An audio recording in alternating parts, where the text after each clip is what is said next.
साथियों सर आप नमस्कार। रिकॉर्ड लाइन आप पे हैं। सभी लोग का मैं Ramesh Patel grow together team की ओर से हार्दिक हार्दिक स्वागत करता हूं। और आज हम बहुत ही एक्साइटेड और खुश हैं कि आज एक नया दिन ऊपर वाले की तरफ से हमें मिला है और फिर से हम सीखने के लिए तैयार हैं। आज एक ऐसी पर्सनालिटी ग्रो टुगेदर टीम में अपना समय दिए हैं, बहुत ही बेसिक बेसिक कीमती, बहुत ही अनमोल समय दिए हैं। और मैं काफी दिनों से सर का समय मांग रहा था, तो सर हमेशा बोलते थे बिल्कुल दूंगा सर, सही समय आने पे। और वो आज का दिन है कि वो अपना समय निकाल के आए हैं। तो क्या आप उनसे मिलना चाहेंगे? कितने लोग चाहते हैं? तो मैं बिल्कुल स्वागत करूंगा सर, आप आइए, आपका स्वागत है। और सबसे पहले अपना परिचय दीजिए। Please welcome mister Manoj sir.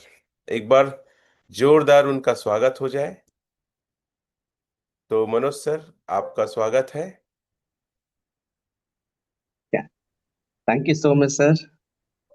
आज के दिन पे पूरी ग्रो टुगेदर के टीम पे आकर बहुत ही अच्छा लग रहा है। मेरी आवाज आ रही है, क्लियर है? यस सर, थोड़ा सा आवाज को और लाउडली रहता और अच्छा हो जाएगा सर। ओके। मेरा गला जो है सुबह से बैठा है, रात भर सोया नहीं, एक्चुअली काफी लेट आया मैं। हम्म। आज 4 बजे से उठ गया था। ओके। सभी वेलकम बातों मनोज में। सर, आपकी आवाज लाउड एंड क्लियर है। Continue. Thank you okay. Very much. Okay, thank you sir, thank you so much. Ramesh sir, सबसे पहले मैं आपका धन्यवाद करना चाहता हूँ आज के दिन के लिए, आज के समय के लिए। मैं भी काफी एक्साइटेड हूँ आज, क्योंकि आप बहुत दिनों से मुझे बोल रहे थे और मैं भी अपने कुछ कामों के लिए बहुत बिजी हो गया था, समय नहीं दे पा रहा था। इससे पहले मैंने 2-3 बार फिजिकल मीटिंग लिया है, लेकिन आज ये समय है कि ऑनलाइन में हम सीखेंगे। मैंने खुद आपसे बहुत कुछ सीखा है। बस एक कुछ बातें जो हैं जिसको हम सब मुझे आता है उसको हम सब ग्रो टुगेदर के टीम को हम सिखाने की हम कोशिश करेंगे, और हम सब मिल के एक बहुत ही अच्छा मतलब अर्निंग हम करेंगे आज। मेरा नाम है मनोज कुमार। बाई प्रोफेशन में एक सॉफ्टवेयर इंजीनियर हूँ। मैंने बीटेक किया हुआ है कंप्यूटर साइंस इंजीनियरिंग से। और उसके बाद 2005 में मेरा कैंपस सिलेक्शन में पुणे हुआ था। वहाँ पे PD6 टेक्नोलॉजी है, वहाँ पे मैंने जॉब किया। लेकिन मेरा शुरू से एक पैशन रहा है कि मैं मशीनों के साथ काम नहीं करना चाहता, मैं लोगों के साथ काम करना चाहता हूँ, और खास करके जो एनर्जेटिक लोग हैं जैसे रमेश पटेल सर है है ना, ऐसे लोगों के साथ मिलके और जवानों के साथ उनका जो जीवन है उनको बदलने का मेरा पैशन है। तो मैंने वहाँ पे जो सॉफ्टवेयर इंजीनियरिंग का जो जॉब था उसको मैंने छोड़ा, और उसके बाद फिर मैं वापस छत्तीसगढ़ आया। यहाँ पे गवर्नमेंट इंजीनियरिंग कॉलेज में वैकेंसी थी, और मैंने वहाँ पे अप्लाई किया, और परमेश्वर के अनुग्रह से मेरा सिलेक्शन हुआ। और मैं वहाँ पे एज असिस्टेंट प्रोफेसर ज्वाइन किया था 2010 में। फिर मुझे हेड ऑफ द डिपार्टमेंट का चार्ज मिला। 2010 से 2013 तक मैं वहाँ पे HOD रहा। बहुत सारे प्रोजेक्ट्स जो हैं उसको मैंने गाइड किया, जो बच्चे जो है फाइनल ईयर में अपना जो डेवलप करते हैं। और सॉफ्टवेयर का एक अनुभव है मेरे को। लेकिन जब ये प्रोजेक्ट आया, बस रमेश सर के थ्रू ही आया है। मैं उसका दिल से उनका दिल से मैं धन्यवाद देता हूँ कि उन्होंने मुझे इस प्रोजेक्ट को इंट्रोड्यूस किया। और आज हम कुछ बातों को हम सीखने जा रहे हैं। Thank you sir. सर, शायद एक सॉफ्टवेयर जो आज बैंकिंग सेक्टर में यूज होता है, आप लोग के द्वारा है, कुछ ऐसा सुना था मैं। हमने उसे एक डमी मॉडल सर 2003 में डिजाइन किया था। कौन सा जो था सर? एटीएम मशीन में जो सॉफ्टवेयर अभी जो चल रहा है, जिसको हम्म। हम ट्रांजेक्शन के लिए यूज करते हैं, विड्रॉल करने के लिए, ट्रांसफर करने के लिए, उसको हमने 2003 पे डिजाइन किया था। Thank you sir. मैं जानना चाहूंगा और ऑडियंस जानना चाहते हैं कि हमारी आपकी मुलाकात कैसे हुई, ओरिजिन को लेकर खासकर। सर आपकी मुलाकात तो बहुत ही इंटरेस्टिंग रहा है। मैं उस पल को आज भी अगर मैं याद करता हूँ तो मुझे खुद को खराब लगता है ना, क्योंकि जिस तरीके से मैंने आपको रिफ्यूज किया था। कई बार क्या होता है कि हमको चीजों का ज्ञान नहीं होता है, और हम प्री ऑक्यूपाइड माइंड से हम सोचते हैं, अपने आप को हम ऊपर नहीं रख पाते हैं। तो जब भी मेरा शुरू से एक मेरा एक छोटा सा यहाँ पे कोचिंग इंस्टीट्यूट भी चलता है, होप एकेडमी के नाम से, बिलासपुर पे। मैं बच्चों को टीच करता हूँ, इसलिए पैसे कमाने का कभी मेरे को लोभ नहीं रहा। और जो नेटवर्कर्स होते हैं उनसे मैं बहुत चिढ़ा करता था, बहुत ज्यादा चिढ़ा करता था, क्योंकि उसके पीछे रीजन ये था कि मार्केट में हम देखते हैं कि पूरा स्कैम होता है। मेरी खुद की छोटी बहन का 6 लाख रुपीज डूबा था।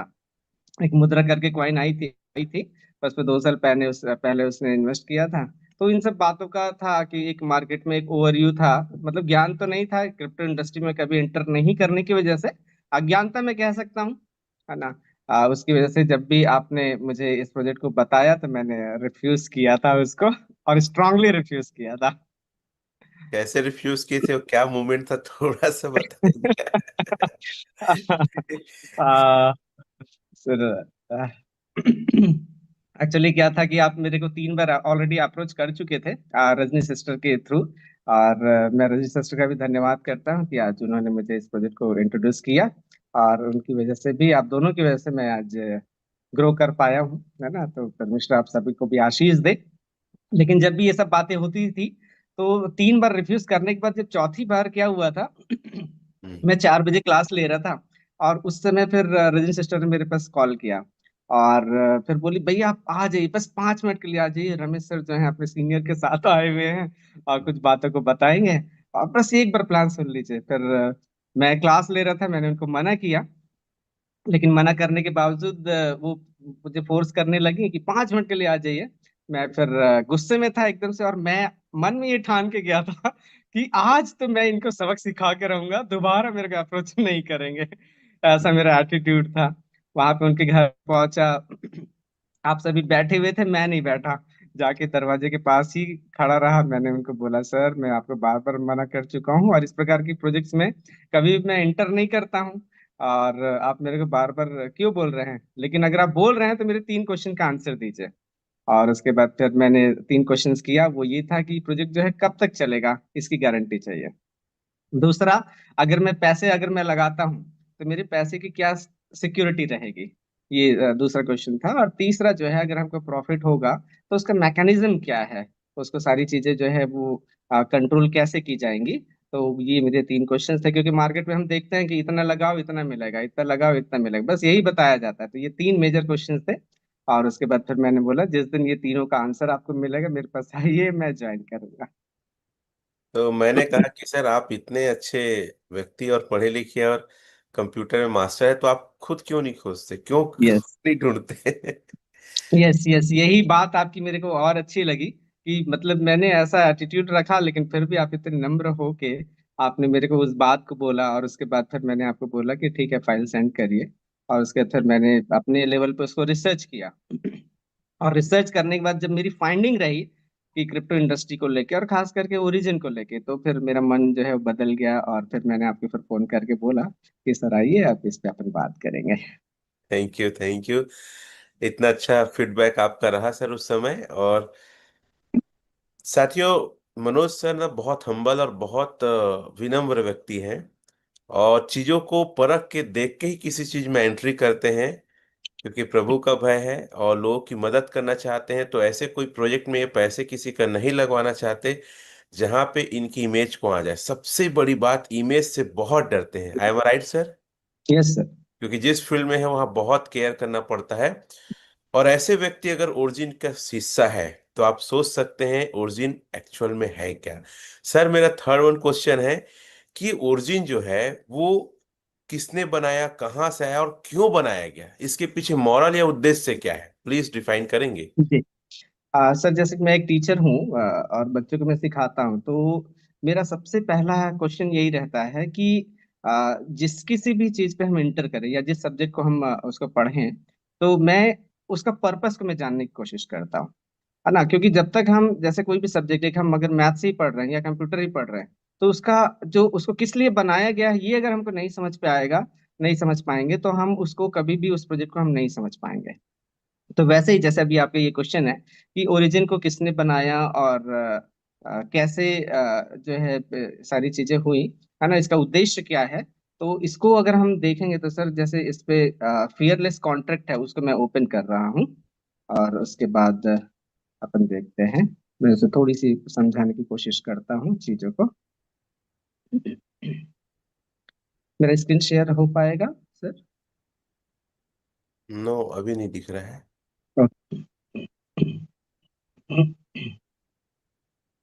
सर, ये हो रही है सर? यस सर, हो गया है, ओपन हो रहा है सर।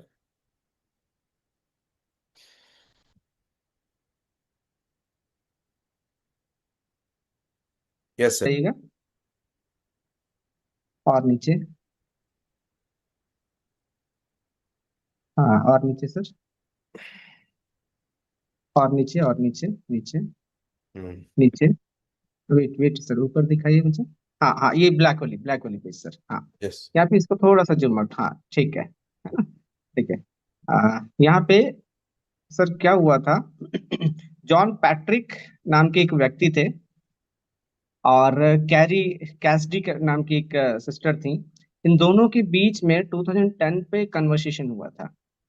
और कन्वर्सेशन का जो उद्देश्य था कि आज हम देखते हैं कि जो ट्रेडिशनल हमारा फाइनेंशियल सिस्टम है उसमें क्या क्या ड्रॉबैक्स हैं, है ना। नाम क्या क्या है, जॉन पैट्रिक और सिस्टर कैरी कैसिडी, है ना। तो ये दोनों के बीच में 2010 में, नवंबर 2010 में डिस्कशन हुआ था। और इनका डिस्कशन था कि हमारी ट्रेडिशनल फाइनेंशियल सिस्टम में क्या क्या प्रॉब्लम्स हैं। तो प्रॉब्लम्स हम देखते हैं कि जैसे कि वर्ल्ड की जो इकोनॉमी जो है, जब भी क्राइसिस आते हैं कुछ भी ऐसे, जैसे कि हमारे देश में कोरोना आया, मतलब पूरे वर्ल्ड में कोरोना आया, फिर जैसे सेकेंड वर्ल्ड वॉर हुआ, है ना। तो ये सारी जैसे सिचुएशंस अराइज होते हैं, तो वहां पे जो वर्ल्ड की जो फाइनेंशियल सिस्टम है वो क्रैश कर जाता है। या कोई भी वायरस या कोई भी ऐसा प्लेग जब आता है, तो वहां पे क्या होता है कि पूरे लोग फाइनेंशियल सिस्टम क्राइस कर जाता है। उस साथ ही साथ क्या होता है कि ऐसे जैसे अमेरिका में 2008 में एक मंदी आई थी, जिसको हम लेमन ब्रदर्स प्रॉब्लम बोलते हैं, है ना। तो इस प्रकार के ऐसे सिचुएशंस जो है वो चले आ रहे थे। तो 2010 पे इन दोनों ने क्या किया, एक डिस्कशन किया। और डिस्कशन करके ऑलरेडी इनका एक प्रोजेक्ट चल रहा था जिसको हम बोलते थे उनका जो प्रोजेक्ट नाम था कैमलोट प्रोजेक्ट। कैमलोट प्रोजेक्ट के थ्रू उन लोग क्या कर रहे थे, जिसमें 4 लोगों की टीम थी, और उन लोग सोसाइटी को हेल्प करते थे। ओके। तो ये कैमलेट प्रोजेक्ट के 4 लोग, और ये मिस्टर जॉन पैट्रिक और कैरी कैसडी, ये मिलकर 6 लोगों ने मिलकर इस प्रोजेक्ट को स्टार्ट किया। जैसे आप फोर्थ लाइन में आप देख सकते हैं, 6 of observe started the origin project, ये है ना, चौथी लाइन पे देखिए। तो इन्होंने 2010 में इस प्रोजेक्ट को स्टार्ट किया, ओरिजिन प्रोजेक्ट को, एलजीएनएस को नहीं, ओरिजिन प्रोजेक्ट को स्टार्ट किया। और इन्होंने एक पूरा सिस्टम स्टडी किया। जैसे आप इसके नीचे अगर आप जाएंगे ना, तो पूरा इनका पूरा कन्वर्सेशन का पूरा डिटेल दिया हुआ है। और साथ ही साथ क्रिप्टो इंडस्ट्री को लेके, खास करके बिटकॉइन को लेकर इस पे मेंशन है कि बिटकॉइन कैसे ग्रो किया, उसके क्या क्या फेजेस आए, सारी चीजें जो है वहां पे उसको उन्होंने एक्सप्लेन किया हुआ है। तो इन्होंने पूरा एक्सप्लेन करने के बाद ये 6 जो हैं, जो प्रॉपर एजुकेटेड थे, गॉड फियरिंग थे, इन्होंने एक सिस्टम, एक क्रीड डिसाइड किया। उस क्रीड को मैं दिखाना चाह रहा हूँ सर। उसमें आप इटर्नल कॉन्ट्रैक्ट में आ जाइए, ओरिजिन का पर्पस को हम उस पर देखेंगे। और इटर्नल नीचे सर। कॉन्ट्रैक्ट, जी इसको हटा दीजिए। इटर्नल कॉन्ट्रैक्ट में आइए सर। Yes sir. कि ये जो 6 लोगों की जो टीम थी, उनका पर्पस क्या है, ओरिजिन मतलब ओरिजिन प्रोजेक्ट क्यों लॉन्च किया गया, इटर्नल कॉन्ट्रैक्ट सर। कौन सा ऊपर होगा सर। कौन सा पीडीएफ? ये ऊपर ऊपर वाला सर, और ऊपर। और ऊपर। हाँ, ये इटरनल कॉन्ट्रैक्ट, इसका सेकंड नंबर का जो पेज है, जो क्रीड यस। करके जो लिखा हुआ है, यस सर। उसको। हाँ, और नीचे जाइए सर। हाँ, ये वाली पेज, ओके। हाँ, ओके, ठीक है।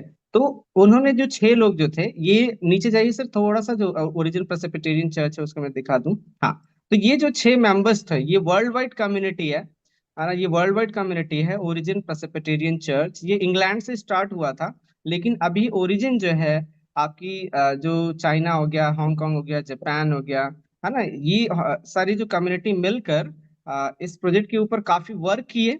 और खास करके ये 6 लोग, इन्होंने की रोल को प्ले किया। और की रोल को प्ले करके इन्होंने एक प्लान लाया कि हम क्या करना चाहते हैं, ब्लूप्रिंट जिसको हम बोल सकते हैं। तो सर ऊपर जा, इसके स्पेस को मिनिमाइज करिएगा। मैं इसके क्रीड को मैं समझा दूं, इनका पर्पस जो है, ओरिजिन क्यों लॉन्च किया गया उसको मैं बता दूं। और मिनिमाइज करिएगा सर, दिख नहीं रहा है। हाँ, या थैंक यू सर। यहाँ पे देखिए लिखा हुआ है, पहला ही इनका क्रीड जो है ना, क्रीड मतलब डेडिकेटेड थिंग, जिसको वो लोग 100% फॉलो करेंगे। देखिए यहाँ पे लिखा हुआ है, we are committed to creating a new parallel socio economy order to emphasise absolute freedom. सबसे पहली चीज, इन्होंने एक ऐसा सोशियो इकोनॉमी ऑर्डर क्रिएट करने के लिए सोचा, जिसपे जो बिलीवर है, बिलीवर मतलब जो ओरिजिन के ऊपर बिलीव करेगा, ओके, जो इस प्रोजेक्ट को ज्वाइन करेगा वो बिलीवर कहलाएगा। ओके। तो यहाँ पे एब्सोल्यूट फ्रीडम, तो जो भी यूजर है उसको एब्सोल्यूट फ्रीडम मिले किस बात का लेके, उनके फाइनेंस को लेके। आज जैसे अगर हम अपने बैंकिंग सिस्टम को अगर हम देखते हैं, है ना, तो बैंक, हमारे पैसे जो है बैंक में रहती है, लेकिन हम उसको 4 बजे के बाद विड्रॉ नहीं कर सकते, रात को विड्रॉ नहीं कर सकते। साथ ही साथ अगर हम देखते हैं कि अगर हमको कैश अगर बल्क में लेना है, तो हमारे ही पैसे हैं लेकिन हम उसको नहीं निकाल पाएंगे, बैंक हमसे क्वेश्चन करेगी, और उसके बाद फिर अगर वो जस्टिफाइड होती है तभी वो हमको रिलीज करेगी, है ना। और साथ ही साथ क्या है कि अगर कोई भी क्राइसिस होता है, गलती हमारी ना हो, बैंक की गलती हो या सरकार की गलती हो, तो जैसे एसबीआई की उसमें नॉर्म्स में लिखा हुआ है बैंक में कि वो केवल 5 लाख का ही आपको गारंटी देती है, चाहे आपके अकाउंट में 1 करोड़ ही क्यों ना हो, वो गारंटी आपका केवल 5 लाख का ही लिया, वो भी सेविंग अकाउंट का नहीं, जो एफडी रहेगा उसका, है ना। तो ये बैंकिंग सिस्टम के कुछ ऐसे ट्रेडिशनल फाइनेंशियल सिस्टम के कुछ ऐसे डिफेक्ट्स हैं, उसी को सॉल्व करने के लिए, जैसे यहाँ पे देखे हुआ है, लिखा हुआ है, continue to purify the defects of traditional world consciousness and financial system. तो जो हमारा जो ट्रेडिशनल फाइनेंशियल सिस्टम है, उसके जो ड्रॉबैक्स हैं, उसको क्या करना है, रिमूव करना है, एंड हेल्प एवरीवन, है ना। इसका पर्पस ही यही है कि जो भी इस ओरिजिन प्रोजेक्ट के ऊपर बिलीव करेगा, उसको सबसे पहली चीज फ्रीडम प्रोवाइड करना है, फ्रीडम प्रोवाइड करना है, और उसके बाद उनको जो फाइनेंशियल सिस्टम के जो ड्रॉबैक्स हैं उसको खत्म करना। सेकंड, इनका जो पर्पस है, our belief will be encrypted, inscribed in the distributed encryption civilization, our creed will exist on the blockchain smart contract, and our believers will be spread in every corner of the earth, है ना। तो इनका second purpose ये है कि ये इस project को लेके पूरी दुनिया में छा जाना चाहता है ना। और वो भी कैसे होगा, इंक्रिप्शन के थ्रू होगा। इंक्रिप्शन और डिक्रिप्शन कंप्यूटर साइंस में एक ऐसी टेक्नोलॉजी होती है जिसपे जैसे कि इंक्रिप्ट कर देना, जैसे कि अगर मैं आपको बोलूं 1 2 3, ओके, 1 2 3 अगर मैं बोल रहा हूं, तो मैं डायरेक्टली आपको 1 2 3 नहीं बोलूंगा, मैंने सपोज आपको बोल दिया एबीसी बोल दिया, तो मैंने वो 1 2 3 जो न्यूमेरिकल वैल्यू है उसको कैरेक्टर वैल्यू में चेंज कर दिया, एबीसी मैंने आपको बोला, लेकिन वहां पे मैंने आपको पहले ही बता दिया था कि उस एबीसी की वैल्यू क्या है ना। तो इसी को इंक्रिप्शन बोलते हैं। और जब उसको डिकोड बोलते हैं तो उसको डिक्रिप्शन बोलते हैं। ओके, डिकोड करना, इनकोड करना, उसको छुपा देना, उसके बाद उसको फिर से रिवील करना, उसको बोलते हैं डिकोड करना, इंक्रिप्शन एंड डिक्रिप्शन। तो इस टेक्नोलॉजी के थ्रू वो क्या करेंगे, प्राइवेसी वो दे रहे हैं, जो फ्रीडम जो है वो प्राइवेसी है, क्योंकि जब तक हमको हमारी प्राइवेसी नहीं रहेगी तब तक हमको फ्रीडम नहीं मिलेगा। जैसे अभी आपके पास कितना डिजिटल एसेट्स है, ये कोई ना जाने, तभी वो सिक्योर होगा और आप फ्री हो पाएंगे। अगर आप पूरी दुनिया को बता देंगे या पूरी दुनिया को पता चल जाएगा कि आपके पास इतने सारे बिटकॉइंस हैं, तो फिर पूरी गवर्नमेंट आपके ऊपर आ जाएगी और लोगों को नजर आ जाएगा, है ना, तो आपकी फ्रीडम खत्म हो जाएगी, है ना। तो इसलिए इन्होंने सोचा कि हम अपने सिस्टम को क्या करेंगे, इंक्रिप्टेड फॉर्म में रखेंगे, और उसको कैसे रखेंगे, ब्लॉकचेन स्मार्ट कॉन्ट्रैक्ट के थ्रू। ब्लॉकचेन एक ऐसी टेक्नोलॉजी है, वर्ल्ड की सेफेस्ट टेक्नोलॉजी है, जिसको सारे कंट्री जो है अब अडॉप्ट करने लग गए हैं। ऑलरेडी हम 16 साल पीछे हैं, लेकिन इंडिया भी अब उसको अडॉप्ट करना शुरू कर दी है। और वो भी कैसे होगा, स्मार्ट कॉन्ट्रैक्ट के थ्रू। कंप्यूटर में प्रोग्रामिंग की जाती है, उस प्रोग्रामिंग के थ्रू जो है खास करके सॉलिडिटी लैंग्वेज में ही इसकी प्रोग्रामिंग की जाती है, जो भी ब्लॉकचेन में जो कोड होता है, तो उसमें कोडिंग करके कॉइन को या टोकन को डिजाइन किया जाता है, जिसको डिप्लॉय करने के बाद उसको लोगों के बीच में उसको डिस्ट्रीब्यूट किया जाता है। थर्ड जो है इनका जो है, we will strictly fulfil our commitments, respect the human rights of every believer, defend the human rights and wealth rights of every believer, respect the development of social order and build new credit, है ना। तो ये जो है सबको help लेके मतलब सबको सहायता करना चाह रहे हैं, हेल्प करना चाह रहे हैं, और हमारे जो राइट्स हैं, हमको जो सरकार ने अधिकार दिया है, हमारे जो ह्यूमन बीइंग का जो राइट्स है, उसको वो लोग फ्रीडम्स के साथ वो हमको वो देना चाह रहे हैं। तो ये इनका एक पर्पस है। साथ फोर्थ पॉइंट पर लिखा हुआ आवर बिलीफ आर फ्रीडम, इनका मेन पॉइंट है फ्रीडम, है ना। फाइनेंशियली फ्री करना, जैसे कि आज जो भी 1 साल पहले जुड़े थे या 6 महीने पहले जुड़े थे, जिन्होंने भी डाव अचीव किया है, आज मैं बिलीव करता हूँ कि सभी फाइनेंशियली फ्री हो चुके हैं। राइट सर, यस सर, आप यस। सब, या, तो जिन्होंने भी डाव अचीव किया है वो फाइनेंशियली फ्री हो चुके हैं। Second, justice, equality, fearlessness, kindness, trust and eternity, ये सारे इनके एथिक्स हैं जिसको ये फॉलो कर रहे हैं। और मैं जब इस प्रोजेक्ट में आया तो इसका ये जो स्मार्ट कॉन्ट्रैक्ट है जो 54 या 56 पेजेस का है, इसको मैंने लाइन बाय लाइन रीड किया। लाइन बाय लाइन रीड करने के बाद इसका जो स्मार्ट कॉन्ट्रैक्ट है उसको फिर मैंने मैच किया कि उसमें क्या है, वो कैसा प्रोसेस हो रहा है, और फिर मैंने उसके सिस्टम को भी मैंने देखा, अनुभव किया उसको, और अनुभव करने के बाद फिर सारी चीजें जो है वो हो पाई है। और इसका देखिए जो फिफ्थ पॉइंट है, we do not advocate violence, killing, drugs, pornography, anti government and और थेफ्ट, है ना। तो इस प्रोजेक्ट का पर्पस ये नहीं है कि हमको सरकार से अलग कर देना। कभी कभी हमको ये लगता है कि जैसे इंडियन गवर्नमेंट ही इसको इजिली अडॉप्ट नहीं कर रही है क्रिप्टो करेंसी को, है ना, उसका पर्पस यही है कि इसमें लोग सोचते हैं कि ब्लैक मनी है ना। तो इस प्रोजेक्ट का पर्पस यही है कि वो गवर्नमेंट के साथ मिलकर हम जब अर्न करेंगे तो हमको 30% टैक्स देना है, क्योंकि जब हम टैक्स देंगे तो हमारा देश जो है वो विकसित होगा, और हम देश का भी हम मदद कर पाएंगे। जब ये प्रोजेक्ट हमारी मदद कर रहा है तो ये हमारी रिस्पॉन्सिबिलिटी हो जाती है कि हम गवर्नमेंट का हम हेल्प करें, और अपना हम हमेशा वाइट रहें, और किसी भी रीति से इलीगल थिंग्स को हम मोटिवेट ना करें। नेक्स्ट इनका सर पर्पस है, we will determine the rights and obligation in the origin digital contract world sir based on, या जी। सर जी, वो जो दो लाइन बताए इन इंग्लिश में, मैं चाहता हूँ एक बार ऑडियंस के लिए हिंदी में भी उसको रिपीट करे। वायलेंस एथिक्स वगैरह जो था ना, अच्छा पोर्नोग्राफी अच्छा, और ये ओके सारा चीज को ओके ओके, हिंदी में थोड़ा सा प्लीज। जी। यहाँ पे जैसे फिफ्थ पॉइंट पर लिखा हुआ है सर कि we do not advocate violence. Violence मतलब जो लड़ाई झगड़ा जो है ना। किलिंग मतलब किसी को मारना, या जो ड्रग्स जो है सप्लाई होता है, मतलब इलीगल मनी बोल सकते हैं, ओके। तो जो भी जो जिसको सरकार परमिट नहीं करती है ना, तो ऐसी ऐसी चीजों को हम इस पे नहीं कर सकते। मैं एक उदाहरण में बता रहा हूँ इसमें, हम सब की ये पर्सनल रिस्पॉन्सिबिलिटी है कि जब भी हम इस प्रोजेक्ट में हम रहें, ठीक है, जब भी हम इस प्रोजेक्ट में हम रहें, ये हमारा पर्सनल एथिक्स होना चाहिए कि कभी भी हम गलत काम ना करें। गलत काम ना करने के लिए मैं आपको एक उदाहरण में बता रहा हूँ। अभी जैसे मैं गोवा में हूँ, वहां पे जो गोवा का जो सबसे बड़ा कसिनो है, बिग डैडी, ओके, उनका ओनर मुझे मिला था। और वो जब मुझे मिला, उन्होंने मुझे साफ साफ मैंने बोला कि सर मैं इसमें 1 मिलियन डालने वाला हूँ, ठीक है। लेकिन मेरा ये एथिक्स है, मैंने उनको साफ साफ मना किया, नहीं सर, मेरे प्रोजेक्ट में या मेरी टीम में इलीगल मनी नहीं आएगा, है ना। तो इसलिए मैंने उनको स्ट्रिक्टली मना किया। वो मेरे को 2-3 बार फोन भी करते रहे, लेकिन मैंने उनको रिफ्यूज किया। तो इसलिए ये हमारी रिस्पॉन्सिबिलिटी है, हम इस चीज को हम फॉलो करें, हम इस चीज को हम सीखें कि हम कभी भी गलत चीजों को हम प्रमोट ना करें। और जब हम गलत को प्रमोट नहीं करेंगे तो हम अच्छे से हम अर्न कर पाएंगे, हम भी वाइट रहेंगे, और हमारा जो प्रोजेक्ट है वो ग्रो करेगा। साथ ही साथ जब हम टैक्स देंगे तो गवर्नमेंट जो है वो भी तरक्की करेगी, हमारा देश जो है वो डेवलप होगा। और हमको इस बात को करना है। देखिए यहाँ पे पोर्नोग्राफी वो भी क्राइम है। एंटी गवर्नमेंट, गवर्नमेंट का हमको सहायता करना है, किसी का चोरी नहीं करना है। देखिए एक चीज मैं इसमें मैं देख रहा हूँ इस प्रोजेक्ट में कि लोग क्या करने लगे हैं, आईडी चेंज करने लगे हैं। ये ऐसा नहीं करना है, अपने फायदे के लिए किसी दूसरे का हमको लॉस नहीं करना है। ये हमारा पर्सनल एथिक्स है। मैं बताना चाह रहा हूँ कि बिलासपुर में मात्र मेरे 10 लोग हैं बस, बाकी मेरी पूरी टीम बाहर है। केवल 10 लोग हैं यहाँ पे बिलासपुर में, मैंने किसी को ऐड नहीं किया है।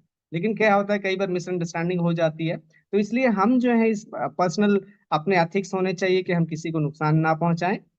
क्योंकि अगर हम गलत करेंगे तो हमको इसी जन्म में यही हमारे जीवित रहते ही उसका फल मिलेगा। तो इसलिए इस बात को हमको समझना है, ईमानदारी के साथ इस प्रोजेक्ट पे कार्य करिए, क्योंकि ईमानदारी के साथ हम करेंगे तो काफी अच्छा हम ग्रो कर पाएंगे, और रिलेशन खराब करके कुछ हासिल हमको नहीं होने वाला। देखिए अगली पॉइंट यहाँ पे लिखा हुआ है, we will determine the rights and obligation in the origin digital contract world based on the 3 identities. अब ये जो हम इस प्रोजेक्ट में जब हम काम करेंगे तो हमारी 3 आइडेंटिटी होगी, मास्टर्स, मैसेंजर्स एंड बिलीवर्स। ये जो बिलीवर्स जो है वो है आपका V1, V2, V3, तीन जो रैंक होते हैं वो बिलीवर्स में आते हैं। उसके बाद जो V4 और V5 मैसेंजर्स कहलाते हैं, और जो V6 होगा वो मास्टर्स कहलाएगा, जो कि अभी रमेश सर जो है बनने वाले हैं, उनको एडवांस में बधाई, है ना। तो ये हमारी 3 आइडेंटिटी रहेगी, बिलीवर्स, मैसेंजर्स और मास्टर्स। ये तीनों का रोल अलग अलग रहेगा। जब भी आप डाउ अचीव करेंगे तो स्टार्ट हम बिलीवर से ही हम करेंगे, लेकिन जैसे जैसे आप ग्रेड होते जाएंगे तो हमारे रोल्स जो हैं वो चेंज होते जाएंगे। मैं अभी आगे बताऊंगा कि हमारे रोल्स भी क्या होंगे। Based on the election contribution and application evolution, इनका आखिरी जो मोटो है वो है, we will use blockchain encrypted smart contracts and complete privacy computing system to protect every believers right and interest of freedom of data rights, freedom of value exchange, freedom of trust establishment and freedom of wealth distribution. देखिए, अभी जो मैंने आप लोगों को बोला कि हमको इस प्रोजेक्ट में ईमानदारी के साथ हमको काम करना है, लालच में आके काम नहीं करना है। जब हम अच्छे से हम काम करेंगे, हम इस प्रोजेक्ट को भी हम हेल्प कर पाएंगे, और चीजें जो है अच्छे से हो पाएगी। अभी जैसे मैं एक इसी पे, जब ये पॉइंट निकली है तो मैं एक उदाहरण में रखना चाह रहा हूँ। अभी जैसे कि हम विड्रॉ करते हैं, तो ओरिजिन ने विड्रॉ करने का एक सिस्टम बनाया है ना। और विड्रॉ करने का सिस्टम क्या है कि ओरिजिन जो है, एलजीनेस जो है, वो डाई के साथ पेयर है। अभी जब भी कॉइन कोई व्यक्ति सेल कर रहा है तो डायरेक्ट वो एस एलजीनेस को सेल कर देता है। हमको एस एलजीनेस को सेल नहीं करना है। हमको सबसे पहले उस एस एलजीनेस को अनस्टेक करना है। अनस्टेक करने के बाद उसको डाई में कन्वर्ट करना है, और जो भी व्यक्ति ज्वाइन कर रहा है उसको डाई देना है। ओके, जब हम डाई देंगे और उसके वॉलेट में जाके फिर हम उसको एलजीएनएस में हम कन्वर्ट करेंगे, तब कहीं जाके ये प्रोजेक्ट जो है वो ग्रो कर पाएगा। क्योंकि जब भी आप कॉइन को एक वॉलेट से दूसरे वॉलेट में आप ट्रांसफर करेंगे, वहां पे लिक्विडिटी जो है उसको कोई भी सपोर्ट नहीं मिलता। इसलिए जब भी बाई या सेल करना है तो आप हमेशा इस बात को याद रखिए कि आप अपने कॉइन को डाई में जरूर कन्वर्ट करिए, और उसके बाद ही जिसको भी आप ज्वाइन करा रहे हैं उसको आप दे। तो हमको इस प्रोजेक्ट में अगर अच्छा अर्न करना है, इस प्रोजेक्ट को लॉन्ग टर्म के लिए लेकर जाना है, तो हमको इसके जो वैल्यू है, इसके जो एथिक्स है, ये जो प्रिंसिपल, जो 7 प्रिंसिपल इन्होंने जो लिखा है ना, उसको हमको करना है। और कल जैसे शशि सर बता रहे थे, इटरनल कॉन्ट्रैक्ट है ना, इटरनल कोऑर्डिनेशन कॉन्ट्रैक्ट। तो वही यही है कि कोऑर्डिनेशन, हमको एक दूसरे का हेल्प करते हुए और प्रोजेक्ट का जो सिस्टम है उसको समझते हुए हमको काम करना है, ताकि प्रोजेक्ट जो है का ग्रो करे और हम मिलकर काफी लंबे समय तक हम इसमें अर्न करने पाए। Over to you sir, Ramesh sir. Thank you sir. इस प्रश्न का आपने बहुत ही बेहतरीन तरीके से विथ प्रूफ आपने रिप्लाई किया है। मैं इसे एंड कर दूं सर? Yes sir. ठीक है। मेरा नेक्स्ट वन क्वेश्चन है, वीडियो में आ जाएंगे सर, बहुत ही स्मार्ट जी, लग रहे हैं आप। Thank you sir. मेरा अगला प्रश्न है सर, क्योंकि अभी माहौल ऐसा हुआ था कुछ दिन पहले कि बहुत सारे प्रोजेक्ट आए और बहुत लोगों ने एल्जिनेस ओरिजिन को अनस्टेक किया, एल्जिनेस को, और जी उस प्रोजेक्ट में मूव ऑन हो गए। शायद जी। कुछ लालचवश, या ये लगा कि यस। शुरू में बहुत कमा लेंगे। तो आपने भी इन चीजों पे रिसर्च किया था। Yes sir. तो इन चीजों को सर, स्केम कैसे होता है, आइडेंटिफाई कैसे किया जाए? ऊपरी तौर पे तो मेरे ख्याल से सब हरा हरा दिखता है। यस वो सर। प्लीज बताएं सर। हाँ। सर, जब मैं आप मेरे पास इस प्रोजेक्ट को लेकर आए थे, तो जैसे मैंने 3 क्वेश्चंस किया था कि प्रोजेक्ट कितना दिन चलेगा, मेरे फंड की सिक्योरिटी क्या होगी, और इसका जो प्रॉफिट का जो मैकेनिज्म है वो कैसा रहेगा। तो जब आपने मुझे इन फाइल्स को भेजा, तो मैंने आपसे पूछा था कि सर इसका स्मार्ट कॉन्ट्रैक्ट का एड्रेस मुझे बताइए। आपने मुझे बोला था, अरे ये कौन सी बात है, आज तक तो दुनिया में कोई मांगा ही नहीं है। तो थोड़ा सा तो ये सारी चीजें जो है, फिर मैंने उसको देख के फिर रिसर्च किया। और रिसर्च करके मेरा पहला एक उद्देश्य रहा सर, कि मैं ओरिजिन को ज्वाइन नहीं करना चाह रहा था। लेकिन जब आपने मुझे बोला कि आप ढूंढ के दीजिए, तो मैंने रिसर्च करना शुरू किया, और मेरा टॉपिक था सर कि हम स्कैम से कैसे बचें। क्योंकि कई बार क्या होता है कि हम डेक्स टूल हम बताते हैं, सर्टिक भी हम बता देते हैं, डेक्स स्क्रीनर भी हम बता देते हैं, लेकिन फिर भी जो है हम स्कैम के शिकार हो जाते हैं, है ना। तो मैंने जब उस पर रिसर्च किया तो मेरी कुछ ऐसे फाइंडिंग्स रहे, जिसको अभी हम लोग देखेंगे। हाल ही में जो प्रोजेक्ट जो आया था, वो सारी चीजें अच्छी दे चल रही थी। वो दिखा रहा था ऑन पेपर सब चीज अच्छा था, लेकिन फिर भी उसने 2 महीने में स्कैम कर दिया। तो ये क्यों हुआ उसको हमको समझना है तो सर। तो सबसे पहला चीज जो है, स्कैम कैसे होगा।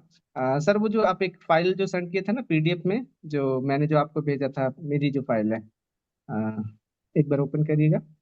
नाम, हाँ मैं ओपन कर रहा हूँ सर। पीडीएफ जो था व्हाइट कलर का होगा, यस। आई। सेंट्रलाइज और डिसेंट्रलाइज का जो था। ओके। बस एक मिनट। जी हाँ, ये सर। इस पे, हाँ, ये वाली जो चार्ट जो दिख रही है सर, लास्ट चार्ट ओरिजिनल जो वाली, दिख, यस। जी जी। मेरी 50 पेज की पूरी रिसर्च पेपर है, उसको मैंने ये 5 पेज में समराइज किया है। हम्म। यहाँ पे इसको सर जूम करिए, करिएगा। हाँ, ओके। तो यहाँ पे देखिए, यहाँ पे सेंट्रलाइज और डिसेंट्रलाइज। तो हमको इस बात को समझना है सर कि हम स्कैम कैसे होते हैं, है ना। तो सबसे पहला चीज जो सेंट्रलाइज, सभी सेंट्रलाइज प्रोजेक्ट जो है वो गलत है ऐसा मैं नहीं बोलता हूँ, है ना, कुछ अच्छे हो भी सकते हैं, लेकिन मैक्सिमम क्या हो रहा है कि आप मार्केट में आप जाएंगे ना तो 80% जो प्रोजेक्ट्स हैं वो स्कैम होने के लिए डिजाइन किया जाता है ना। मैं आपको टोकन स्नीपर में मैं आपको दिखा दूंगा उसका रिकॉर्ड जो है, परसेंटेज जो है ना। टोकन स्नीपर उसको पूरा बताता है कि कितना लॉन्च हुआ है और कितना स्कैम हुआ है। तो सेंट्रलाइज प्रोजेक्ट में क्या होता है, एक ओनर होता है, और जब भी किसी भी चीज का ओनर होगा ना तो मैक्सिमम शेयर को या मैक्सिमम टोकन को क्या करेगा, वो अपने पास रखता है। और जब वो अपने पास रखेगा तो जब भी मार्केट अप होगा तो जो मैक्सिमम शेयर है उसको वो सेल आउट करके प्रॉफिट बुक करेगा सर, है ना। तो जब वो प्रॉफिट बुक करेगा तो फिर प्राइस फिर से डाउन होगा, इसी को हम पंपिंग एंड डंपिंग बोलते हैं, है ना। तो जो सेंट्रलाइज प्रोजेक्ट्स होते हैं, अभी जैसे हाल ही में जो 2 साल पहले जो प्रोजेक्ट जो चल रहा था, है ना, उसको आप देख सकते हैं कि उसमें बहुत बार जब भी उनकी मीटिंग होती थी प्राइस जो है अप हो जाता था। तो उसमें पंपिंग और डंपिंग बहुत ज्यादा हुआ। क्यों था?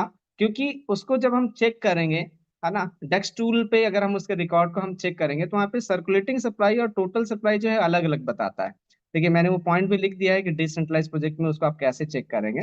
Total supply must be equal to circulating supply, तो इसको हमको चेक करना है कि वहां पे कोई भी ऐसी कोई बातें तो नहीं है। देखिए जब भी हम सप्लाई की बात करेंगे sir, so there are three things, one is maximum supply, second is total supply and third is circulating supply.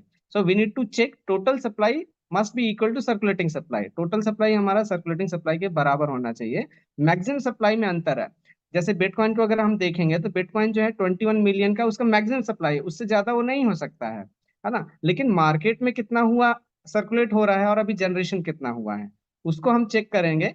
तो वहां पे आप बिटकॉइन के लिए भी आप देख लीजिए, टोटल सप्लाई और सर्कुलेटिंग सप्लाई इक्वल है, मतलब जितना जनरेशन हुआ है वो टोटल पूरा का पूरा मार्केट में होना चाहिए। पहली कंडीशन, जब भी किसी प्रोजेक्ट में आप ज्वाइन करेंगे आपको इस चीज को चेक करना है कि total supply must be equal to circulating supply. Dex tool से उसको आप चेक कर सकते हैं। ओके, जो प्रोजेक्ट जो स्कैम किया 2 महीने पहले उसमें ये चीज था, टोटल सप्लाई और सर्कुलेटिंग सप्लाई दोनों इक्वल था, फिर भी वो स्कैम हुआ। मैं क्यों क्यों हुआ मैं आपको बताऊंगा आखिरी में। यहाँ पे सेकंड पॉइंट जो है सर, जब आप ओनर, जब कोई प्रोजेक्ट का ओनर होता है तो ओनर को क्या करना पड़ेगा, उसको किसी भी गवर्नमेंट के साथ, किसी भी देश के साथ रजिस्ट्रेशन कराना पड़ता है ना। जब उसका रजिस्ट्रेशन होगा तो गवर्नमेंट का कंट्रोल आ जाएगा, गवर्नमेंट के रूल्स को उसको फॉलो करने पड़ेंगे।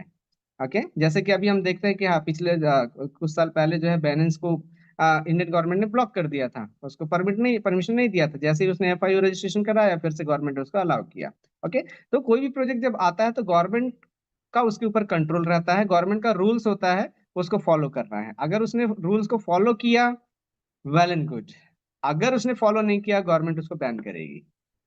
ओके, एफसीएक्स में आप देख सकते हैं, मतलब जो भी फॉरेक्स के ऐसे बहुत सारे एप्लीकेशंस हैं जिसके थ्रू लोग जो है ट्रेडिंग करते हैं, शुरू में बहुत अच्छा अर्न करते हैं, बाद में क्या होता है कि गवर्नमेंट उनको बैन कर देती है ना। तो ऐसी सारी चीजें हैं। गवर्नमेंट का जब कंट्रोल होगा तो जब लोग अर्न करते हैं तो लोग वहां पे गवर्नमेंट बोलेगी आप टैक्स पे करो। ओके, जब टैक्स को पे करने की बात आती है तो ओनर जो है अपनी पॉकेट से पे नहीं करेगा सर, है ना। ओनर जो है अपनी पॉकेट से पे नहीं करेगा, और जब टैक्स पे नहीं किया ओनर तो गवर्नमेंट क्या करेगी, उस प्रोजेक्ट को बैन कर देगी, वेबसाइट खुलना ही बंद हो जाएगा। इसीलिए आप जैसे मार्केट में आप देखते होंगे कि हमारा जो वेबसाइट जो है, कोई भी प्रोजेक्ट जो स्कैम होता है वो 2 महीना अच्छा चला, 6 महीना अच्छा चला, 1 साल अच्छा चला, उसके बाद फिर उसका वेबसाइट जो है बंद हो जाता है, तो उसका रीजन यही है।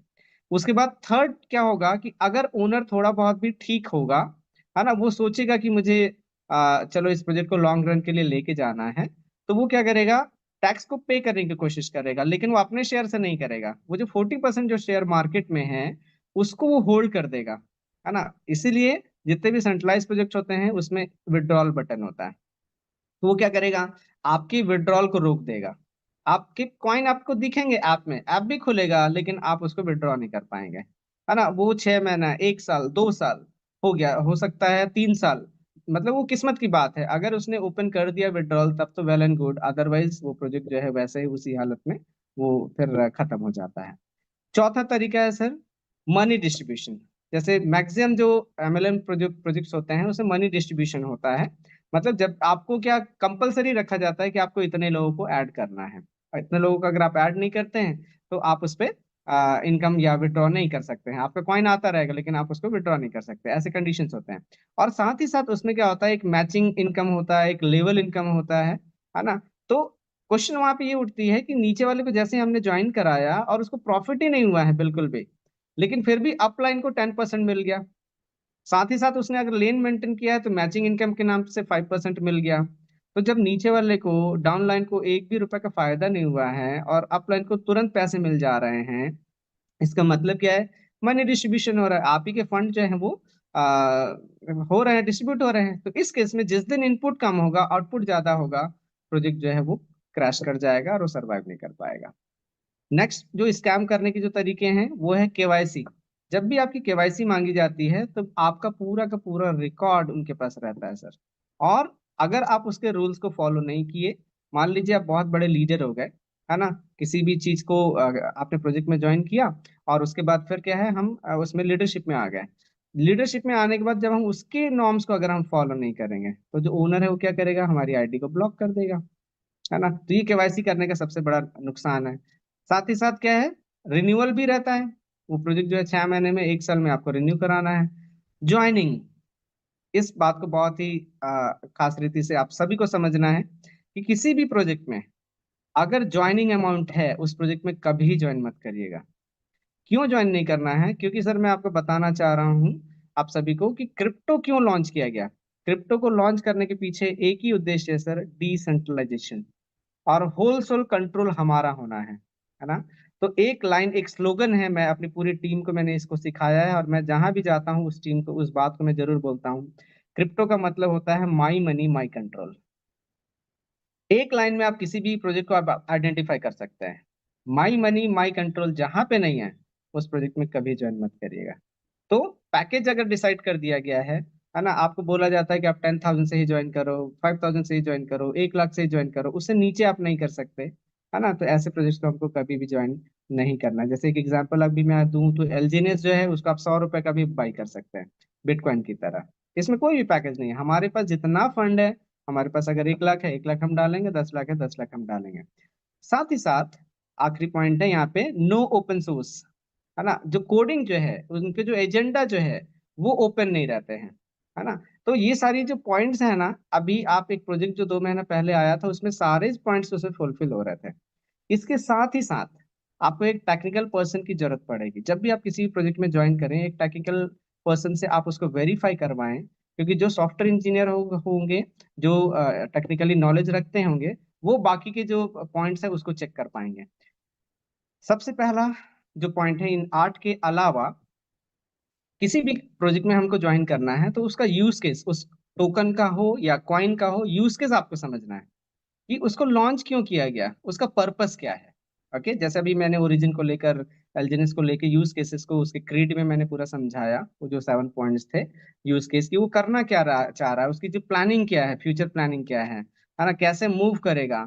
तो उसको हमको पूरा, जब उसके स्मार्ट कॉन्ट्रैक्ट पर जब हम रीड करेंगे और जब हम व्हाइट पेपर को रीड करेंगे तो उससे समझ में आ जाएगा। साथ ही साथ जो सेकंड पॉइंट है, आपको जो व्हाइट पेपर में जो बोला जा रहा है वो आपके स्मार्ट कॉन्ट्रैक्ट में कोडिंग हुई है कि नहीं हुई है। बिगेस्ट थिंग, इस चीज को आपको चेक करना है ना। ये सारे 8 पॉइंट्स जो है किसी भी प्रोजेक्ट में हो सकता है। अभी जो प्रोजेक्ट स्कैम हुआ उसमें ये सारे बातें थी, लेकिन फिर भी स्कैम किया। स्कैम किया क्यों किया? क्योंकि उसने जो व्हाइट पेपर में जो बोला था वो उसकी कोडिंग में नहीं था सर।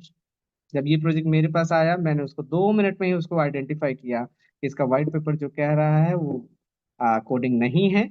और इसलिए फिर हम उसको हमने ज्वाइन नहीं किया और लोगों को उसको टीच भी किया।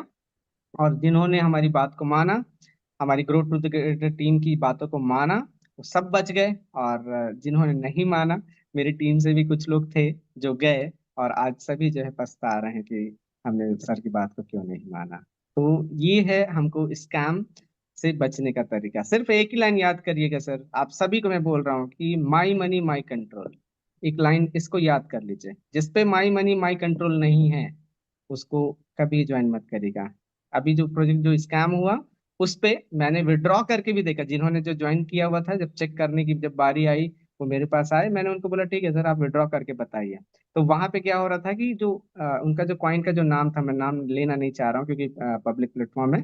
तो वहां पे जब भी वो विड्रॉ कर रहे थे, है ना, तो उसी समय रन टाइम में वो क्या कर रहे थे, उनका जो लिक्विडिटी जो दिख रहा था वहां से उसको परचेस कर रहे थे, ओके, परचेस कर रहे थे और उसको यूएसडीटी में कन्वर्ट करके वो वॉलेट में दे रहे थे, है ना। मैं इसको एक एग्जांपल के थ्रू समझाना चाहता हूँ कि जैसे हम सब जो है वॉलेट बनाते हैं, तो जब भी हम एस एल जिनस को ऐड करते हैं तो वहां पे हम 19725 को हम लेते हैं, लेकिन नीचे में बहुत सारे एस एल जिनस दिखाई देते हैं। दूसरे को हम ऐड करेंगे तो हमारा, जब हम अनस्टिक करेंगे तो वहां पे हमारा नहीं दिखेगा, है ना। हमको 19725 को ही ऐड करना है, उस कोडिंग उसके लिए की गई है ना। तो वैसे ही वहां पे क्या हुआ था, एक डमी वहां पे टोकन, जो भी अमाउंट जब लोग दे रहे थे जो भी ज्वाइन कराने के लिए, तो उस डमी जो नेम वहां पे जो दिया गया था, नाम तो सेम था, जैसे मेरा नाम है मनोज कुमार, तो बिलासपुर में बहुत सारे मनोज कुमार होंगे, अभी हमारे जूम मीटिंग में बहुत सारे मनोज हैं, है ना। तो वैसे ही, लेकिन आज मैं इस चीज को मैं बोल रहा हूँ, वो दूसरा मनोज, मतलब जब कोई भी जो है, मैं हूँ और दूसरे जो है दूसरे हैं, तो वैसे क्या है कि वहां पे उसी नाम का एक डमी जो है उसको ऐड किया गया था, जिसमें जब लोग पैसे देते थे तो उस अमाउंट का वो वहां पे एक डमी जो है, जो स्कैम के लिए जो डिजाइन किया गया था, उसको उसमें डाल दिया जाता था। लेकिन जब भी वो ट्रेड करते थे लाइव, मैंने उसको देखा चेक करके, इसीलिए फिर मैं समझ गया कि 100% स्कैम प्रोजेक्ट्स है। जब भी उसको ट्रेड किया जाता था, तो उसी टाइम जब कोई पर्सन ट्रेड करता था, उसी समय उसको, जो उसका जो ओरिजिनल जो था उस पे कन्वर्ट करके उसको यूएसडीटी में कन्वर्ट करके उसको विड्रॉ दिया जा रहा था 2 महीने तक के। तो सारी चीजें जो है वो बैकग्राउंड में चल रही थी। 100% स्कैम प्रोजेक्ट था, लेकिन इन सब चीजों को चेक करने के लिए हम, हमारे पास टेक्निकल नॉलेज होना चाहिए, और हम इन सब चीजों को अगर हम ध्यान रखेंगे, हम स्कैम से बच सकते हैं सर। Thank you sir. इसे मैं डिस्कनेक्ट कर दूं सर? ये जी सर। मुझे अच्छे से याद है सर, जब आप काम चालू किए थे, काफी स्टडी करने के बाद आपने वर्क चालू किया था, लेकिन ओरिजिन में कुछ ऐसे मूवमेंट आए, जी। है ना, जहां पे लगता था कि डाउ कम्युनिटी है, एनोमस है, यस। लेकिन कुछ प्रॉब्लम्स आएगा तो क्या वो इसको सॉल्व करेंगे, रिजॉल्व करेंगे? तो यस। ऐसे 3 प्रॉब्लम जहां तक मुझे पता है, उस फेसेस को आप किस तरीके से देखे और कैसे आपका और भरोसा बढ़ा, थोड़ा बताएंगे सर? यस। सर जब इसका सर जब मैंने स्मार्ट कॉन्ट्रैक्ट को रीड किया था, तो वहाँ पे एक फंक्शन था, बॉन्ड परचेसिंग, नहीं, विड्रॉल, विड्रॉल करके एक परचेसिंग था, एक फंक्शन था विड्रॉल पे। और वहाँ पे मैंने आपको शायद इसको दिखाया भी था आपको जब आप आए थे, तो वहाँ पे एक लाइन लिखी हुई थी कि money can be, token can be transfer to any wallet any time, है ना। तो जब ओरिजिन का स्मार्ट कॉन्ट्रैक्ट को डिजाइन किया गया था, और उसके बाद जब उसको सेटिंग ने ऑडिट किया, तो वहां पे उसको लिखा हुआ था एक्नॉलेज्ड, है ना। एक्नॉलेज किया गया था, और जब भी जब ऑडिट की जाती है, तो ऑडिट करने के बाद जब उसका एक्नॉलेजमेंट आता है, तो उसको उसको रिजॉल्व कर लिया जाता है। जब मैं ज्वाइन किया, मैंने कुछ दिन तक वेट किया, और वो फंक्शन जो है बाद में हम देखते हैं वो रिजॉल्व हो चुका था, है ना। तो जब वो रिजॉल्व हुआ, वो जो प्रॉब्लम जो है उसके कोड को जब मैंने देखा, तो रिजॉल्व हो गया था वो जो प्रॉब्लम है। उस दिन मेरा कॉन्फिडेंस थोड़ा सा बढ़ा कि इसके जो क्रिएटर हैं वो थोड़े से एक्टिव हैं। और उसका प्रूफ यही है सर कि अभी 3 बार जो मेजर जो प्रॉब्लम आया, मई में जो आया था फिशिंग अटैक का, तो इमिडिएटली जो क्रिएटर जो थे, जो डेवलपर थे, वो एक्टिव हुए, और उन्होंने एक नया लिंक जनरेट करके केवल स्टेक अनस्टेक करने के लिए वो दे दिया, बाकी सब चीजों को उन्होंने होल्ड कर दिया था, ताकि हमारे फंड जो है वो बचे रहें, है ना। अभी हाल ही में जो एक महीना पहले भी ऐसी कुछ दिक्कतें हुई थी, है ना। जो हमारे जो कॉइन्स हैं वो कुछ का कुछ दिखा रहा था, और स्पाइडर वेब भी जो है बहुत सारी चीजें उसमें मिसमैच हो रहा था, है ना। तो उसका रीजन ये था सर कि पॉलीगॉन ब्लॉकचेन पे डेवलपमेंट चल रहा था। तो पॉलीगॉन ब्लॉकचेन पे जो ऑलरेडी जो टेक्नोलॉजी जो डली हुई है, उसको जब हम चेंज करते हैं, तो कभी कभी क्या होता है कि फेसेस में हमारे दिक्कत हो जाते हैं।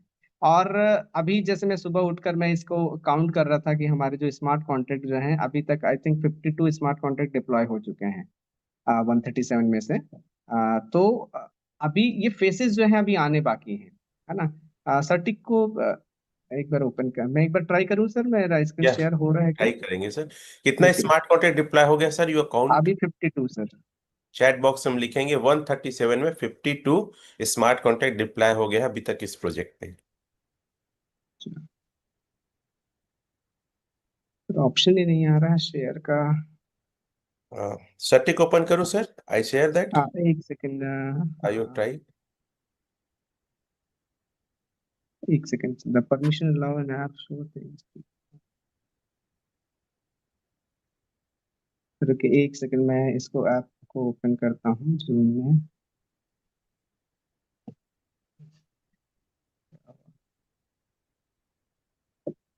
नहीं, ऑप्शन नहीं आ रहा है सर मेरे पास। आप, हाँ ठीक, आ गया सर, आ गया, आ गया। गुड। यस, योर स्क्रीन आ शेयर। गया। Yeah, thank you sir. तो यहाँ पे सर्टिक को हम ओपन करते हैं। और कहाँ आपने गया? कहा था सर टोकन स्निफर भी दिखाएंगे कुछ करके। जी जी जी। हाँ sir.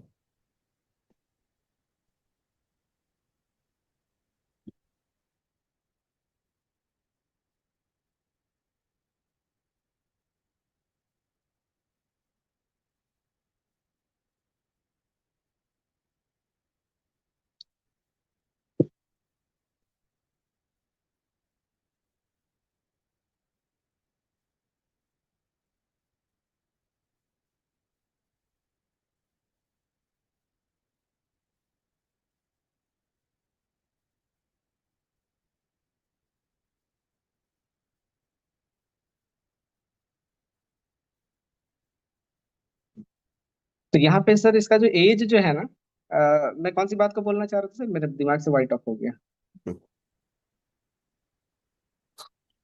I don't know. Okay okay, ठीक है। हाँ, तो मैं यहाँ पे एक चीज मैं बता रहा हूँ। यहाँ पे जो प्रोजेक्ट मैच्योरिटी मैट्रिक्स सर, यहाँ पे 14 years 1 month, ये जो प्रोजेक्ट जो एज जो शो कर रहा है ना, इसको आप देखिए। और उसके बाद यहाँ पे 14 year 1 month है। मैं आपको बिटकॉइन का मैं दिखाना चाह रहा हूँ। देखिए, बिटकॉइन का भी आप देखिएगा। बिटकॉइन।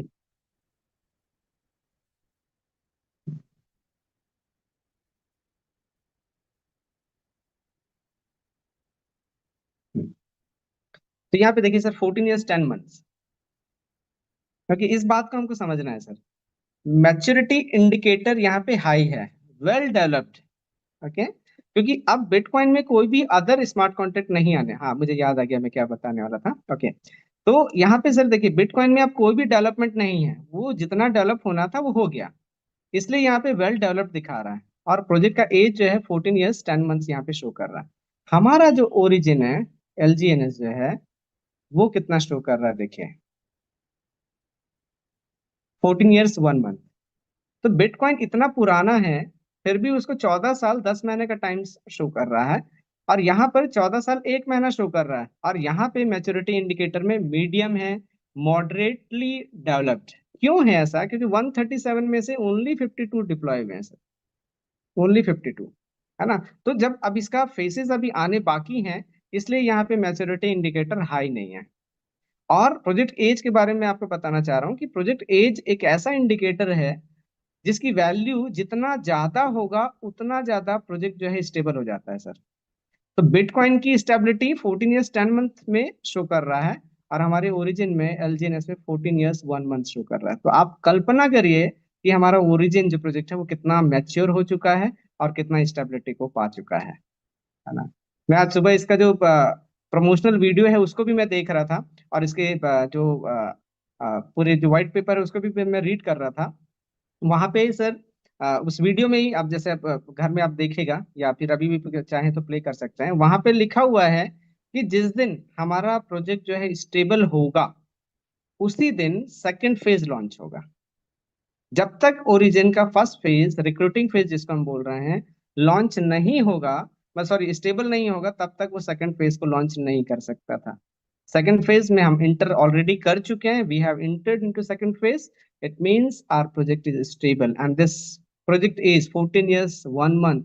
बहुत बड़ी बात है सर। अभी मैं आपको अगर इथेरियम का मैं दिखाऊं, इथेरियम का कम है, देखिएगा, ETH।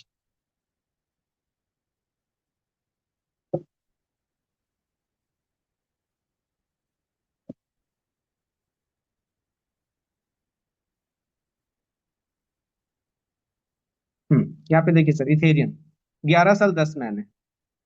तो हमारा जो प्रोजेक्ट जो है, इथेरियम को भी क्रॉस कर चुका है। बिटकॉइन के बाद सेकंड नंबर पे स्टेबिलिटी पे LGNS है। तो इसलिए अब हमको इस पर डरने की आवश्यकता नहीं है। डरने की आवश्यकता बिल्कुल भी नहीं, क्योंकि हमारा जो प्रोजेक्ट जो है वो डेवलपिंग फेज पे है। इसलिए अभी कुछ स्मार्ट कॉन्ट्रैक्ट अभी आने बाकी हैं, है ना। और स्टेबिलिटी को लेकर कोई डाउट नहीं है, कोई भी क्वेश्चंस नहीं है। 14 years 1 month का टाइम ऑलरेडी शो कर रहा है ना, इसकी मैच्योरिटी के लिए। तो इसलिए ये प्रोजेक्ट जो है 100% सेफ है, सिक्योर है, और हम इसमें अच्छे से हम काम कर सकते हैं सर। टोकन स्निफर को लेकर आप कुछ स्कीम वाले जी। कुछ बातें कर रहे थे सर। हाँ सर।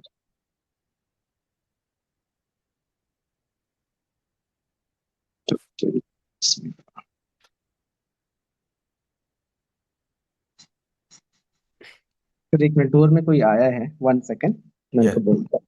जब तक मैं बातें करता हूँ जी। सर, मैं आप लोग को बता दूं कि मनोज सर से मेरी काफ़ी अच्छी बॉन्डिंग है, और हमेशा से वो मेरी हेल्प करते हैं, और मुझे इस बात का गर्व है कि Manoj sir grow together team का पार्ट हैं।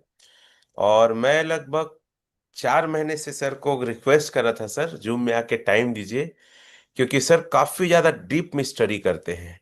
जब मैंने इनको कहा था कि आप सर्च करिए सर, तो कई दिन और रात सर्च करके इस प्रोजेक्ट को फाइंड आउट किए। जब उन्हें बिलीव हुआ, क्वेश्चन के आंसर उन्हें पता चला, तब वो हमारे साथ ज्वाइन किए। और कैन यू बिलीव, इनका जो बिजनेस है आउट ऑफ सी टीम ज़्यादा है, और गोवा में बड़ी टीम है इनकी, और जल्दी V3 होने वाले हैं, V2 ऑलरेडी हैं। What you sir, you are. Thank you sir, sorry for this disturbance. Yeah token sniffer sir. जी जी सर।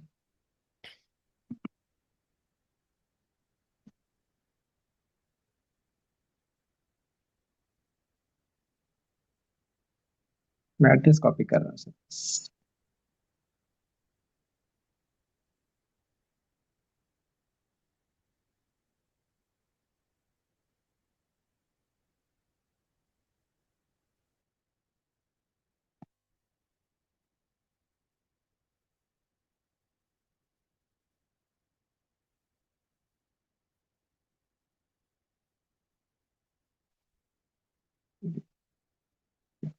कर दिया।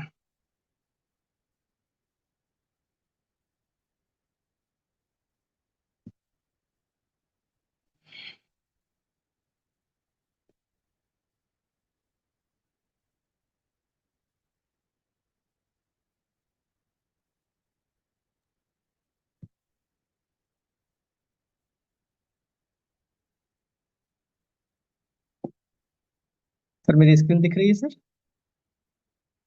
Yes sir, clear. ओके। तो यहाँ पे सर देखिए, बबल मैप को भी अगर आप चेक करेंगे, है ना, तो यहाँ पे देखिए, ये जो सारे वॉलेट्स के एड्रेस हैं, और यहाँ पर आप अगर आप देखेंगे, देखिए creator address, node size indicates connection centrality, larger nodes have more connections, है ना, तो यहाँ पे क्रिएटर का पर्पल है ही नहीं, एक भी नहीं है, सब ऑरेंज है। तो इसलिए यहाँ पे ओनर का बिल्कुल कंट्रोल नहीं है, उसने जो रिनाउंस कर दिया है, तो इसलिए ओनर कंट्रोल नहीं कर पा रहा है। ओनर ने अपने पास राइट्स अभी थोड़े रखे हैं, वो सिर्फ इसलिए है कि हमारे जो फेसेस जो है आने हैं, अभी फेज 1, फेज 2, फेज 3, तो तीनों फेज को लिंक करने के लिए जो राइट है वो ओनर ने अपने पास जरूर रखा है। बाकी उसके अलावा कोई भी नहीं है। और टोकन स्नीफर के बारे में आपको बता दूं कि टोकन स्नीफर सबसे ओल्ड जो कोड को ऑडिट करने वाली, चेक करने वाली, इसका पर्पस ही यही है कि जब भी स्मार्ट कॉन्ट्रैक्ट की जो कोडिंग की जाती है, तो उसमें कहीं पे लूप होल्स तो नहीं है, उसको आइडेंटिफाई करना, है ना। तो यहाँ पे टोकन स्निफर में 70 इसका स्कोर भी है, सेफ है। और आप अपने सारी चीजों को आप polygon scan, text scanner, contract जो है, ये जो कोडिंग है, देखिए कॉन्ट्रैक्ट यहाँ पे आपको मिल जाएगा।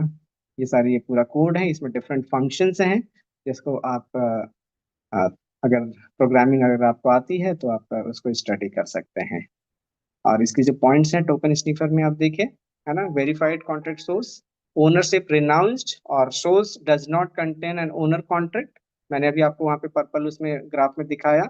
Creator not authorize for special permission, holders में आप देख सकते हैं, creator wallet contain less than 5% of circulating token supply, है ना, जितने भी सर्कुलेटिंग सप्लाई उससे भी लेस देन 5%, और परसेंटेज भी देखिए 0.01%।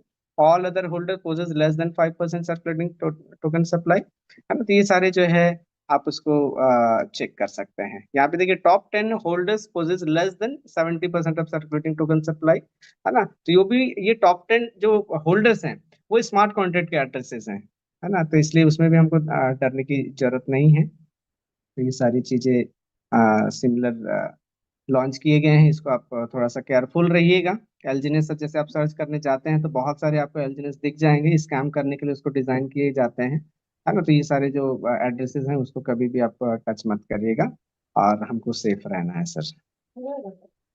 Over to you sir. हाँ सर।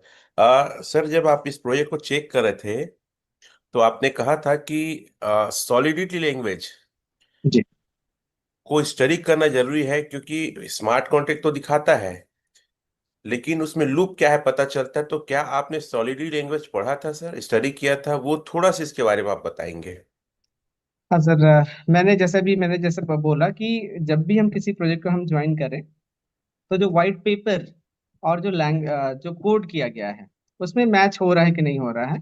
तो सॉलिडिटी, उसमें बहुत सारे फंक्शंस होते हैं सर। कई बार क्या होता है कि हम बहुत सारी चीजों को हम तो चेक नहीं कर पाते हैं, है ना। लेकिन जो मेजर जो फंक्शंस हैं, जैसे अगर मैं आपको सर्टिक में ओपन करके मैं एक बार फिर से दिखा रहा हूँ, देखिए वहां पे आपको सारी चीजें मिल जाएगी।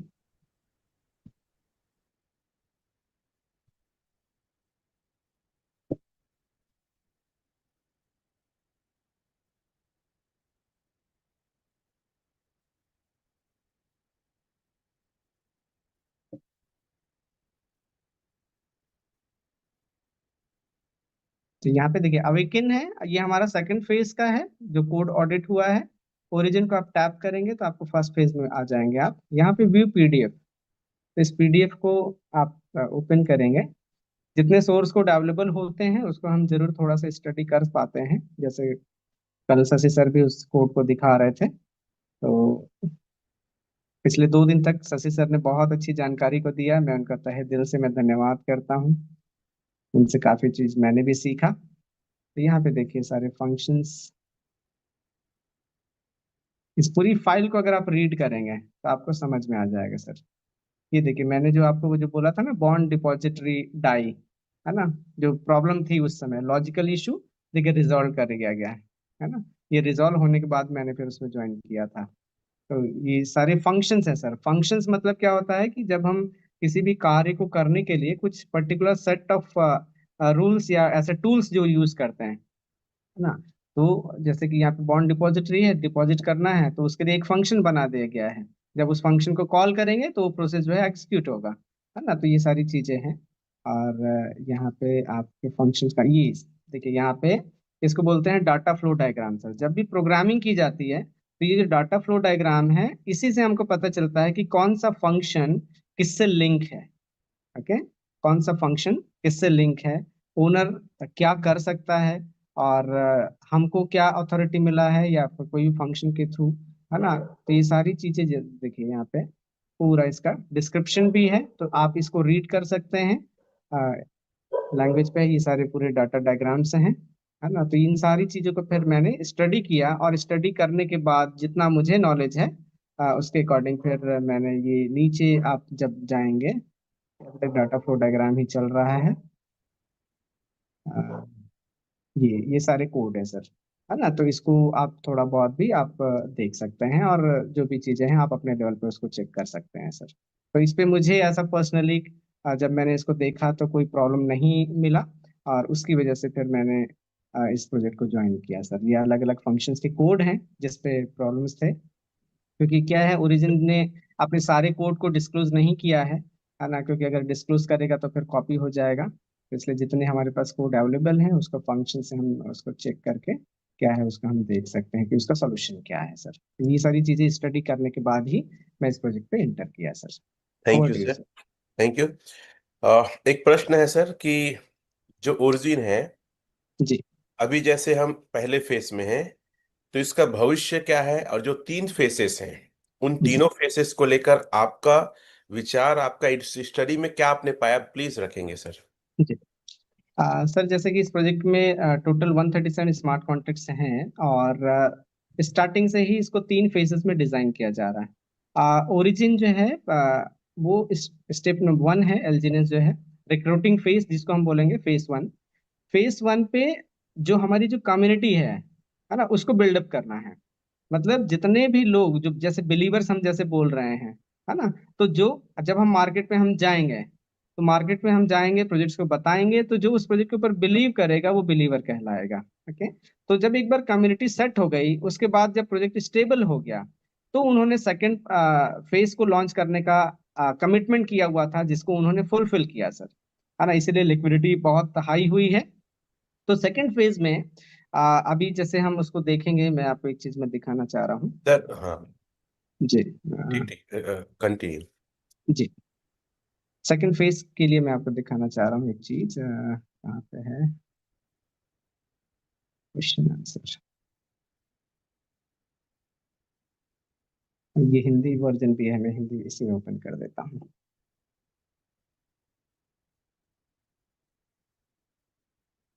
अभी हमारा एलजीनेस सर पॉलीगॉन ब्लॉकचेन पे है। ओके। लेकिन जो हमारा स्टेबल कॉइन ए, जैसे उसका हम देखिए कॉइन हम बोल रहे हैं। ओके। तो स्टेबल कॉइन ए जो है, कॉइन कब बोला जाएगा? जब उसका खुद का ब्लॉकचेन होगा। मैंने उसको इंग्लिश वर्जन में देखा था, हिंदी में शायद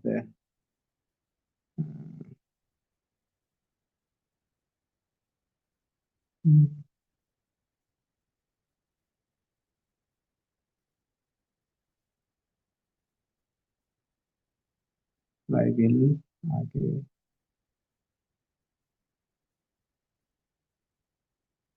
तो हमारा जो सेकंड फेज में जो स्टेबल कॉइन ए है, वो अनुबी ब्लॉकचेन पे लॉन्च होगा सर। अभी हमको वॉलेट में तो मिल रहा है, लेकिन अभी वो कॉइन लॉन्च नहीं हुआ है। बस यही बात मैं आपको बताना चाह रहा था कि सेकंड फेज में क्या होगा हमारा। मैं दिखा भी दूं आपको। नीचे था।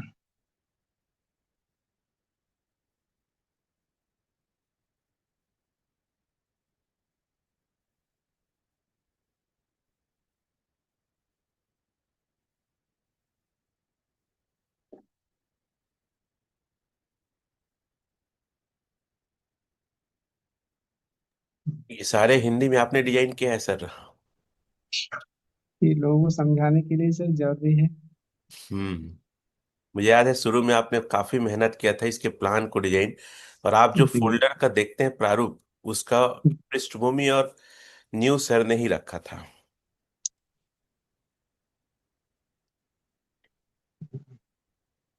सर हिंदी वाले में मेरे को दिख नहीं रहा है, एक मिनट मैं इंग्लिश देख लेता हूँ, मैं आपकी इसलिए बातों को मैं कंटिन्यू भी करता हूँ, हाँ है हाँ ना। हाँ। तो ये जो सेकंड फेज में हमारा जो कॉइन, जो स्टेबल कॉइन ए है, तो उसको आ, वो अनुबी ब्लॉकचेन में आएगा। अभी हमारा एलजीनेस जो है पॉलीगॉन ब्लॉकचेन पे है। और जब भी आपको रिवॉर्ड मिलता है, तो वहां पे आप एक चीज आप देखते होंगे कि कई बार क्या होता है, मैं खुद ही जो है 2 महीने से अपने कॉइन को क्लेम नहीं कर पाया हूँ, है ना। तो वहां पे अवेलेबिलिटी बहुत कम है।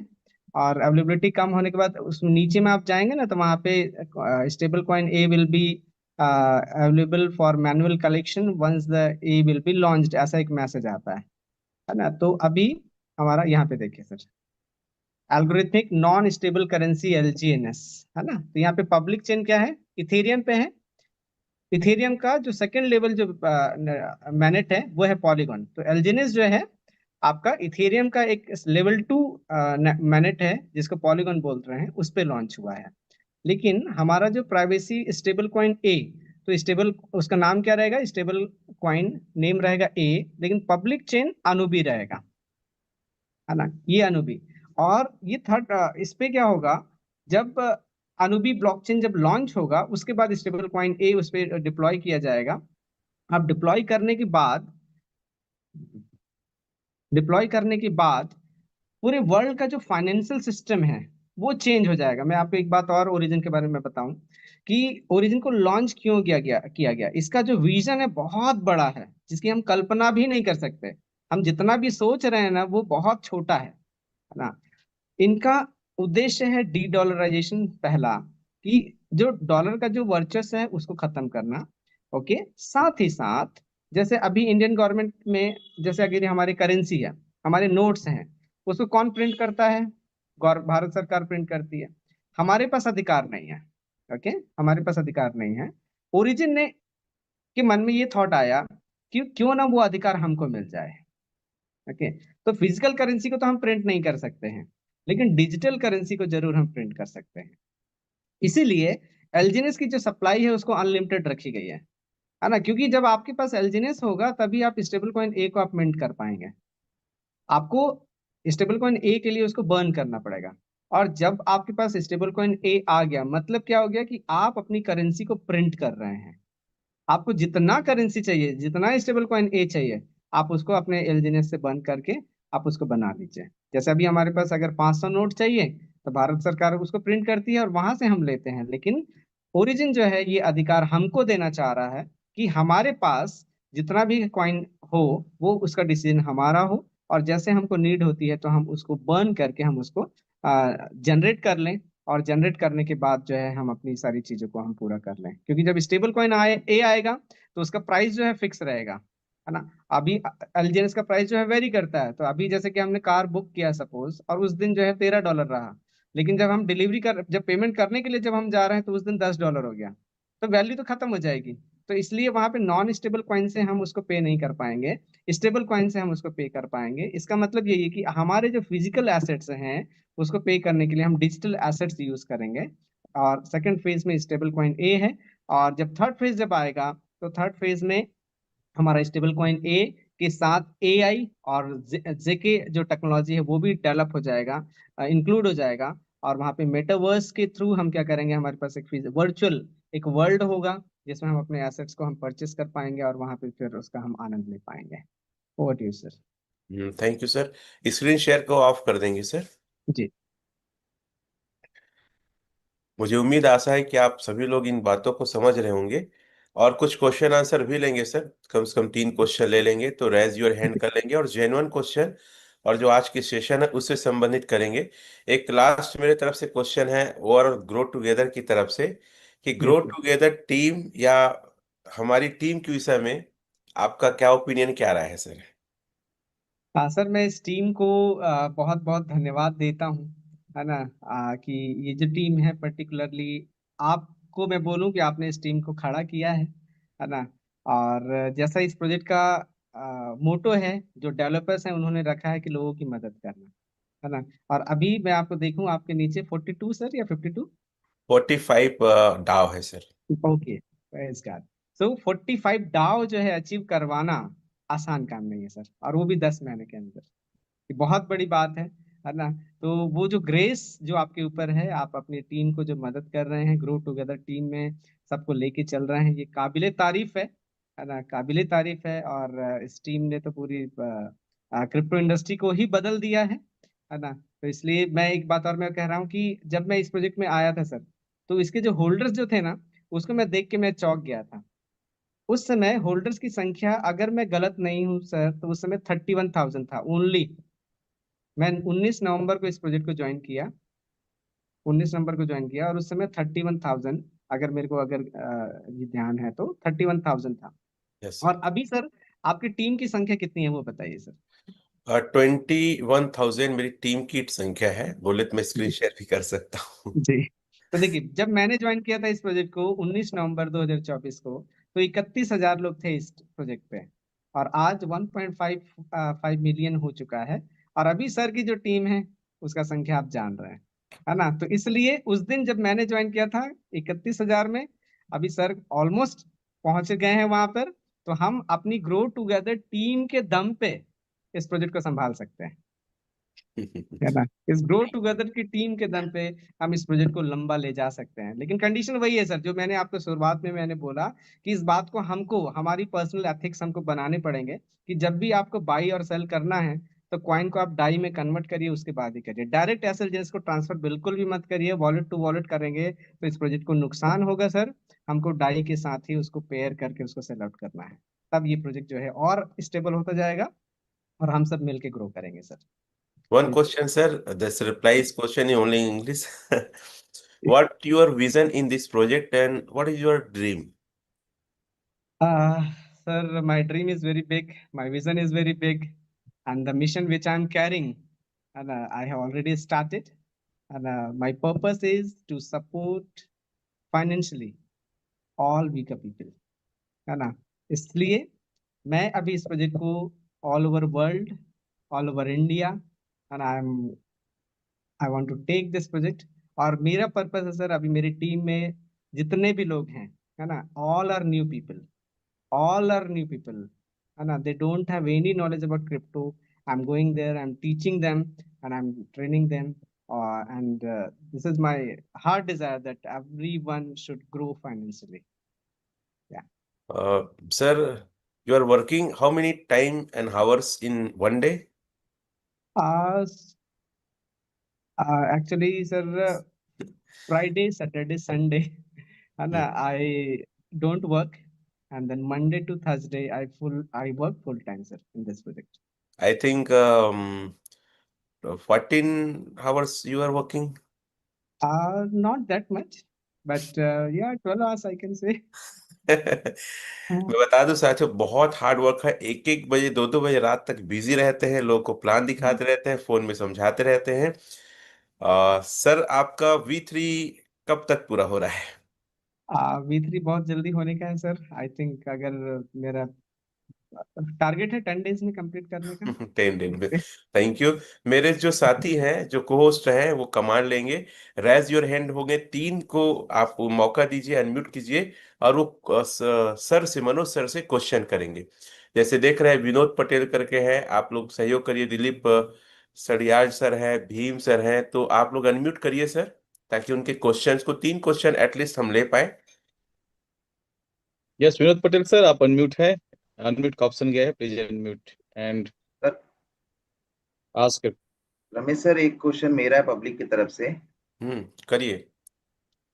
सर, नोट प्रिंट कैसे होता है, कि अगर आप इसको थोड़ा सा एक्सप्लेन कर पाए। अभी जैसे इंडिया हमारी इकोनॉमी में, अगर ये अगर आपको पता हो तो। सर, इसके बारे में डिटेल तो मेरे को नॉलेज नहीं है। बहुत अच्छा क्वेश्चन है अमरदीप सर, है ना। और इस क्वेश्चन को हम समझेंगे तो इस ओरिजिन को समझना बहुत आसान हो जाएगा। इसका जो पर्पस है। तो अभी जैसे कि हमारा जो एल्जीनेस जो है वो पैक्ड है आपका किसके साथ? डाई के राइट। साथ, मतलब पेयर बना हुआ है ना। और स्टेबल कॉइन ए जो है वो भी है ना, एल्जीनेस के थ्रू। तो जब भी हमारी इंडियन गवर्नमेंट जब नोट को जब प्रिंट करती है तो हमारा जो ट्रेजरी जो है, रिजर्व बैंक के पास जितना गोल्ड रहता है सर, बैकअप, ओके, उसी रेशियो पे उतना ही अमाउंट का वो नोट को जो प्रिंट कर सकती है। उससे ज्यादा बिल्कुल नहीं कर सकती। वहाँ पे लिमिटेशंस हैं, उसके कुछ रूल्स हैं, है ना। तो इसलिए एक बैकअप वहाँ पे डला हुआ है। वैसे ही हमारा जो ओरिजिन प्रोजेक्ट है उसमें भी ट्रेजरी रिस्क वैल्यूज है ना। जब भी मिंटिंग होती है तो मिंटिंग जो है वो आर्ली होता है ईटास के अकॉर्डिंग। और ट्रेजरी बैलेंस में, ट्रेजरी एसेट्स में, वहाँ पे जो वैल्यूज है उसके रिस्पेक्ट में वो मिंटिंग हमको प्रोवाइड की जाती है। इसलिए एलजीएनएस की सप्लाई भी अनलिमिटेड हो रही है, क्योंकि हमारा बॉन्ड जब परचेज करते हैं तो वहाँ पे मेडिसिन जो है वो ट्रेजरी एसेट्स में जाता है। और वहाँ पे फिर वो मेंटेन होती रहती है। इसका डिटेल जो है वो कल शर्मा सर ने बताया था, तो उसको आप समझ सकते हैं। तो बस जो करेंसी है हमारी इंडियन गवर्नमेंट की, वो हमारे गोल्ड के साथ पैक्ड है। तो जितना गोल्ड वहाँ पे रिजर्व रहेगा उसी के अकॉर्डिंग करेंसी जो है प्रिंट होती है सर। Thank you sir. और सर इस विषय सर में आप लोग को बता दूं कि बहुत एक अच्छा सेशन लेके हम आएंगे अजय सर के साथ, जो पूरा फाइनेंस मैकेनिज्म वर्ल्ड वाइज को डिफाइन करेंगे। इंडियन गवर्नमेंट के करेंसी प्रिंट को लेकर, उसका किस प्रकार का पूरा इकोसिस्टम है, उसको लेकर डिस्कस करेंगे सर। विनय सर, आप ऑडियंस को क्वेश्चन देंगे please. Check it. Yes sir. Hmm raise hand में 2-3 लोग को आप चाहो तो अनम्यूट कर दो, जो पहले क्वेश्चन कर ले। प्लीज फास्ट करेंगे, टाइम हो रहा है। सर, ये सर, एक इतना अच्छा क्वेश्चन है। प्रोजेक्ट है तो क्या? हाँ हाँ, सर, करिए ये एक करिए। अच्छा क्वेश्चन है, पुष्पराज जी ने किया हुआ है, मैं उसको बोलता हूँ। उन्होंने लिखा है कि हम स्टेबल कॉइन ए जो है अभी परचेज कर पा रहे हैं, और उसको यूएसडीटी और डाई में कन्वर्ट भी कर पा रहे हैं। तो जैसे आप बोल रहे हैं कि पॉलीगॉन में डिप्लॉय नहीं हो सकता, आगे एनओवी में ही होगा, तो ये ऐसे कैसे पॉसिबल हो पा रहा है, ऐसे करके उन्होंने लिखा हुआ है। पुष्पराज जी का सर क्वेश्चन अभी, है। जी, अभी सर वो जो स्टेबल कॉइन ए है एज अ टोकन है ना। और एज अ टोकन होने के कारण जो है वो अभी पॉलीगॉन पे ही उसका कोड डिप्लॉयड है।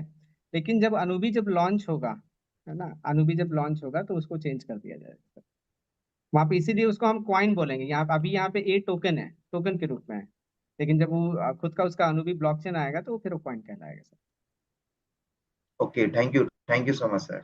ऑडियंस को क्वेश्चन देंगे सर, फास्ट अगर दे सके तो। दिलीप सदादर जी को मैं अनम्यूट कर रहा हूँ, आप अपना क्वेश्चन करेंगे। हम्म। नेक्स्ट भीम सिंह जी, आप तैयार रहेंगे? कम शब्दों में आपको क्वेश्चंस करने हैं जिससे आपको सभी को फायदा मिल सके। जी सर, वही सवाल था अभी जो बताया कि हमने एक कॉइन एयर ड्रॉप में लिया, क्लेम किया, तो फिर पॉलीगॉन के बाहर जो हमारा वॉलेट है उधर चला गया, तो अनुबी में आएगा, तो हमारा जो ये वॉलेट में आया है ये कॉइन, वो अनुबी में जाएगा या उधर ही रहेगा? वो इम्पोर्ट हो जाएगा सर, हो जाएगा उस पर। बस वही वही जानना था। नेक्स्ट क्वेश्चन दे सर जल्दी। भीम सर, आप अनम्यूट करेंगे खुद को। देन यस राजन सर, आपको मैंने ऑप्शन नमस्कार दिया। सर। नमस्कार सर। सर ये अनुबी कब तक लॉन्च होने की उम्मीद है?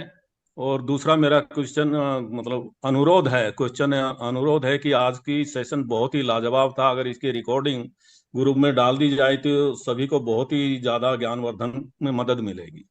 सर ऑलरेडी यूट्यूब में है, लाइव है, आप जा करके चेक कर सकते हैं। उसकी लिंक भी चैट में ऑलरेडी डला हुआ है। Thank you. कब तक लॉन्च होगा बताएंगे सर? हाँ सर, अनुबी कॉइन कब तक लॉन्च होगा ऐसा तो अभी उसका क्लियर विजन नहीं है। जैसे कि अभी स्टेबल एलजीनेस जो आया था हमारा, और उसके बाद फिर जो फेज 2 लॉन्च हुआ, उसका कंडीशन यही था कि जब प्रोजेक्ट स्टेबल हो जाएगा तो वो अनुबी को मतलब सॉरी आपका फेज 2 को लॉन्च करेगा। अनुबी ब्लॉकचेन पहले आएगा सर, उसके बाद फिर वो कॉइन की बातें होगी, है ना। और मैं अगर गलत नहीं हूँ, मतलब मैं, हो सकता है मेरा स्टडी अभी गलत हो, तो जो आप अभी जो स्टेबल कॉइन ए जो बोल रहे हैं वही जो है अनुबी ब्लॉकचेन में डिप्लॉय होगा, और उसी के बाद उसी के थ्रू हम अपने ट्रांजेक्शन को कर पाएंगे। तो अभी ब्लॉकचेन का पहले आना बाकी है सर, उस पर काम चल रहा है। अनुबी ब्लॉकचेन वो आज की बात नहीं है, पिछले 4 साल से अनुबी ब्लॉकचेन पे वर्क कर रहा है, इसको आप रिसर्च करके देख सकते हैं सर। ओके, यस राजन सर, आप अनम्यूटेड हैं, please ask your question. Sir thank you very much sir, मुझे मौका देने के लिए। अ, आज का सेशन बहुत ही अच्छा था। मैं ये पूछना चाहता हूँ सर, मैं एक सॉफ्टवेयर इंजीनियर को मिला था रिगार्डिंग दिस ओरिजिन एलजीएनएस प्लान के लिए। तो वहां उन्होंने मेरे से क्वेश्चन किया कि एलजीएनएस है क्या और उसके पीछे क्या रीजन है, मतलब ये क्यों लॉन्च किया गया। तो मैं इसका प्रॉपर जवाब नहीं दे पाया सर। मैं चाहता हूँ एक बार आप उससे बताएं कि इसके मतलब ओरिजिन एलजीएनएस के बिहाइंड में क्या है, मतलब मैं उनको क्या बोलूँ। सर इसका आंसर मैं दे रहा हूँ सर। शुरू से मीटिंग में है आप? Yes sir. तो शुरू में बताया ना सर, इसका आंसर रिकॉर्डिंग चेक करिएगा प्लीज। नेक्स्ट क्वेश्चन करेंगे।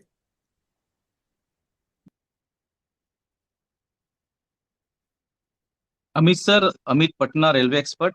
सर आपको अनम्यूट का ऑप्शन, प्लीज। नमस्कार सर।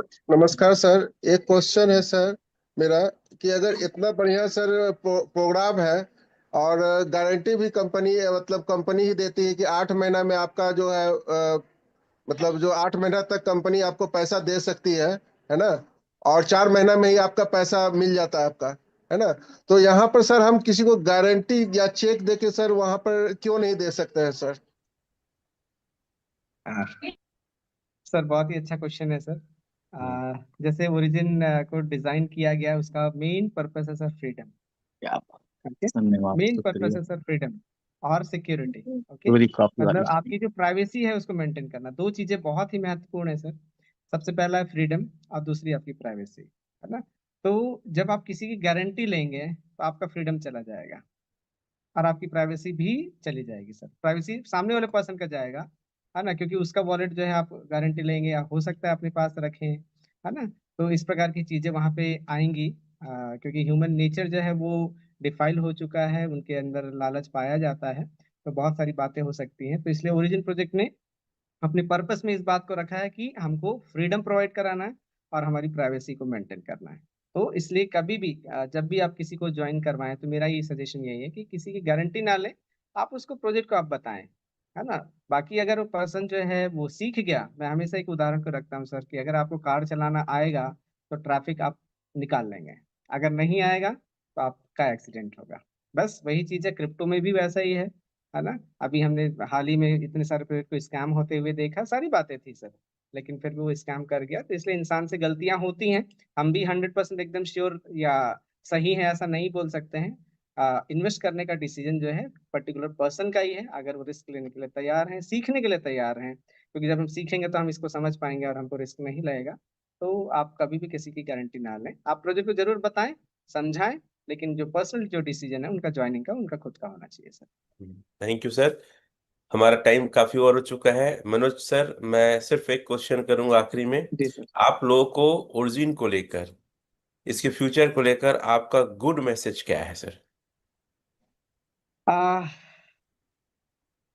सर मैं ओरिजिन को जिस दृष्टि से देख रहा हूँ और जिस मिशन पे मैंने अभी, जैसे मैं कहा कि मैं एक मिशन पे हूँ, और जो दर्शन जो मैं लेके जो चल रहा हूँ वो बहुत बड़ा है ना। तो मैं मानता हूँ कि अगर लोग जो है फाइनेंशियली फ्री रहेंगे तो वो काफी अच्छा कर पाएंगे सर। तो इसलिए ओरिजिन का फ्यूचर ब्राइट है, जहाँ तक मेरी नॉलेज है। आप खुद हम सबको अपना खुद का रिसर्च करना है, और हम लोगों को हेल्प करते हुए हम चलें। मैं क्या करता हूँ कि अभी जो फाइनेंशियली वीक हैं, सबको मैं अपनी ओर से कॉइन दे देता हूँ, और उसके बाद उनको जरूर मैं ज्वाइन करवाता हूँ, है ना। जैसा भी है, 2 कॉइन 10 कॉइन जैसा भी है, मतलब वो पर्सन को देख कर कि अगर उनकी ज्यादा ही नीड है तो 10 कॉइन्स में गिफ्ट कर देता हूँ, जो जिनको कर सकते हैं। तो मैं उनको जरूर मैं ज्वाइन कराता हूँ, समझाता हूँ, और उसके बाद फिर वो जो है उनका डिसीजन है सर। क्योंकि जब हम सब ग्रो करेंगे सर, तभी हमारा देश जो है वो तरक्की करेगा सर, और हम सब भी तरक्की करने पाएंगे सर। एक्सीलेंट सर, सैल्यूट है आपको। और इसीलिए आप थैंक यू V3 सर। पर है कि हेल्पिंग नेचर है। वाह, ग्रेट सर। थैंक